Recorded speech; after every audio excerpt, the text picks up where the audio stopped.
ആ ധ്യാനത്തിൽ അങ്ങനെ ഇരിക്കുമ്പോൾ അപ്പൊ പറയും ധ്യാനിക്കാൻ ബുദ്ധിമുട്ടാ. ഒരു ബുദ്ധിമുട്ടും ഇല്ല. നിങ്ങൾ ഹരേരാമ സന്ധിക്ക് ചൊല്ലാറില്ലേ മഹാമന്ത്ര?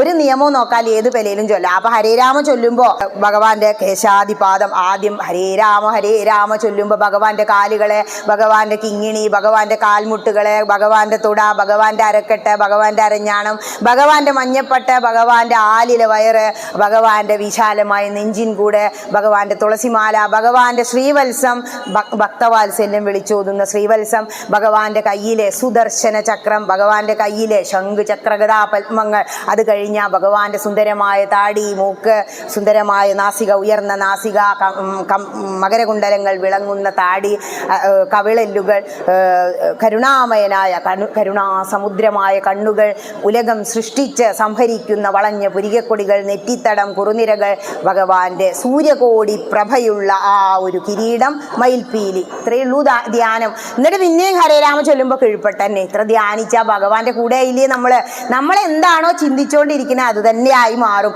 അന്ത്യേ നാരായണ സ്മൃതി. അവസാന സമയത്ത് ഹരേ കൃഷ്ണ എന്ന്, നാരായണ എന്ന് അജാമിളൻ വിളിച്ചതുപോലെ വിളിക്കാൻ കഴിയണമെങ്കിൽ ഇങ്ങനെ ഒരു സംസ്കാരം, നാമജപ സംസ്കാരം നമുക്ക് ഉണ്ടായിരിക്കണം.